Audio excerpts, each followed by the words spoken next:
Vous êtes-vous déjà demandé si notre planète n'était rien de plus qu'un laboratoire cosmique minutieusement orchestré par une intelligence supérieure? Aujourd'hui, nous plongeons dans une réalité où la Terre est une expérience grandeur nature. Imaginez un instant que chaque élément de votre vie quotidienne, de votre réveil le matin à votre coucher le soir, soit le résultat d'une conception extraterrestre avancée. Que se passerait-il si vous découvriez que tout ce que vous croyiez être le fruit du hasard ou de l'évolution était en fait une mise en scène? Dans cette vidéo, nous allons explorer ensemble les implications technologiques, sociales et psychologiques de cette révélation époustouflante. Prêt pour cette aventure? Accrochez-vous, car les réponses pourraient remodeler notre compréhension de l'univers et de notre propre existence. Valentin se réveilla à 6h30, tout comme hier, tout comme demain. Le soleil perçait à peine à travers les rideaux métalliques de sa chambre. Une lumière artificielle programmée pour imiter le lever du jour. Depuis la révélation, chaque matinée de ce scientifique était rythmée par un étrange mélange de banalité et d'angoisse. Il savait maintenant que chaque photon qui caressait doucement sa peau émanait non pas d'une étoile lointaine, mais d'un système éclairant méticuleusement conçu et contrôlé. Avant de sortir du lit, il posa ses pieds sur un sol froid, sentimentalement distancé de cette terre qu'il croyait autrefois naturelle. Ses actions quotidiennes, du simple brossage des dents à la préparation de son café matinal, lui semblaient des rituels superficiels orchestrés par un régisseur invisible. Même l'eau qui coulait de son robinet pourrait très bien être un fluide expérimental destiné à observer ses réactions physiologiques. Sur le chemin de son laboratoire, situé en plein cœur de la zone scientifique, les rues étaient moins animées que dans son souvenir. Les gens marchaient avec un air résigné, absorbés par le poids de leur nouvelle réalité. Certains s'arrêtaient au milieu du trottoir, fixant le vide, comme pour tenter de discerner les frontières de cette cage cosmique. La ville avait adopté un rythme plus lent, chaque citoyen semblant peser chaque geste, comme si chacun de leurs mouvements était scruté par ses créateurs extraterrestres. Le laboratoire de Valentin était maintenant un point central pour les discussions, les débats et les théories sur leur grande épreuve. L'ambiance était électrique, chargée d'une tension palpable. Des collègues de longue date, des scientifiques aguerris, s'affairaient autour de nouvelles installations technologiques. Ces outils n'étaient plus utilisés pour explorer l'espace ou la nature, mais pour tenter de comprendre les mécanismes de leur propre existence artificielle. Valentin passa la journée à analyser des séquences de données, cherchant des anomalies ou des indices qui pourraient fournir des réponses. Les conversations avec ses collègues étaient techniquement denses, mais émotionnellement superficielles. Personne n'osait vraiment exprimer la peur latente qui les hantait tous. Et s'ils découvraient quelque chose qui aggravait encore leur situation, ou pire, s'ils ne découvraient rien du tout, les laissant à errer indéfiniment dans cet état de doute permanent. Retournant chez lui, il s'arrêtait souvent au petit parc jouxtant son appartement, où quelques arbres solitaires, contutinama isnamos, continuaient de pousser, indifférents à la crise existentielle des humains. Valentin s'asseyait sur un banc, observant les feuilles trembler dans une brise artificielle. C'était l'un des rares moments où il pouvait s'échapper de sa réalité étouffante. Mais même ici, il se demandait si ces moments de prétendue tranquillité n'étaient pas eux aussi programmés. Les dîners étaient silencieux dans l'appartement qu'il partageait avec deux autres scientifiques. Chacun mangeait distraitement, leurs pensées tournées vers des questions sans réponse. Les interactions étaient basiques, limitées à des échanges fonctionnels sur qui achèterait le pain ou paierait la prochaine facture d'électricité. Mais quelle importance cela avait-il vraiment? Une facture ou une miche de pain pouvaient tout aussi bien être des variables dans une expérience bien plus grande.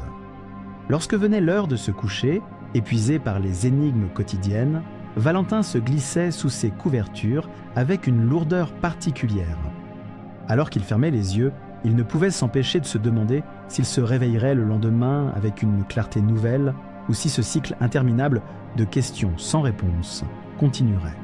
Ainsi s'écoulaient les journées de Valentin, une succession de routines troublées et de profondes introspections, un voyage incessant à travers une vie désormais redéfinie, non pas par les joies humaines, mais par l'ombre d'une vérité encore plus mystérieuse que les étoiles elles-mêmes.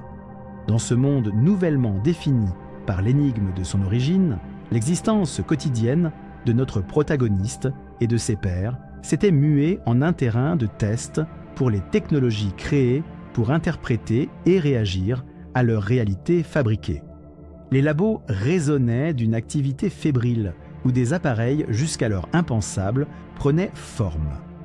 Des capteurs avancés déchiffrant les moindres oscillations de l'air artificiel, des algorithmes conçus pour détecter des anomalies dans ce qui semblait être un décor parfait, des simulations complexes essayant de prédire les interventions de leurs surveillants invisibles.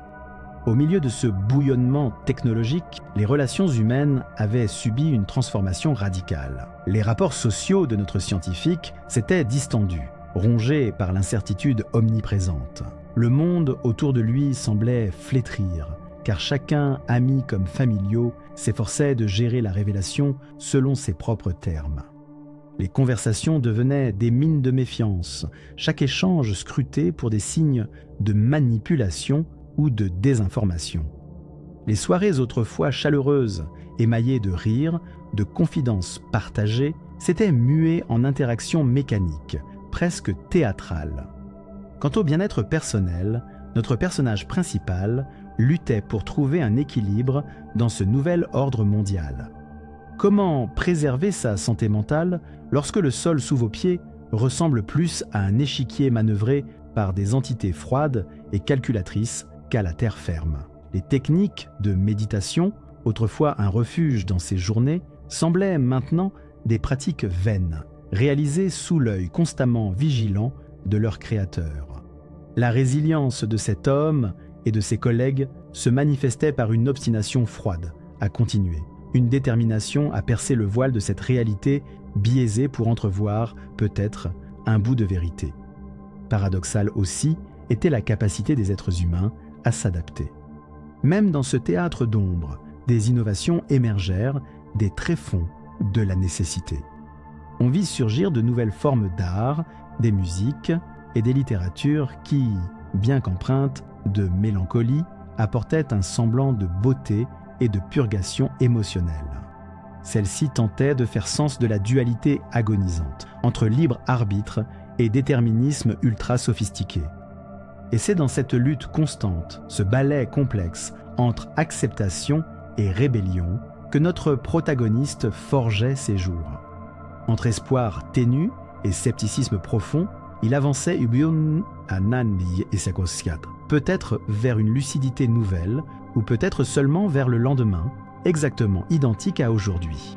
Suite à la révélation que notre planète est une immense expérience orchestrée par une civilisation avancée, la société a plongé dans une profonde introspection collective.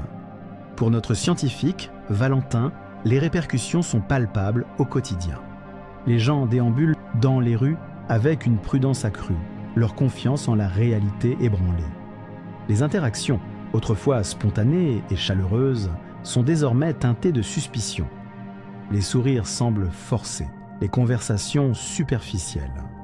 La révélation a transformé les simples interactions en échanges, chargés d'une lourdeur nouvelle. Dans le milieu professionnel, l'ambiance est tout aussi tendue. L'économie, déjà fragile, vacille sous l'impact de la découverte. Les entreprises tentant de capitaliser sur la nouvelle réalité avec des produits prétendant offrir une véritable expérience terrestre foisonnent, créant une nouvelle niche dans un marché saturé de doutes. La culture, elle, oscille entre l'exploitation de la crise existentielle et un retour aux valeurs traditionnelles dans un effort désespéré de retenir un semblant de normalité. Toute la communauté scientifique, y compris notre protagoniste, est plongée dans un dilemme éthique. Les chercheurs débattent continuellement du consentement implicite de l'humanité dans cette expérience contrôlée, se demandant jusqu'où ils peuvent aller dans leur quête de vérité sans devenir eux-mêmes des instruments de contrôle. Ces questions morales sont quotidiennes et chaque conclusion apporte son lot de nouvelles interrogations.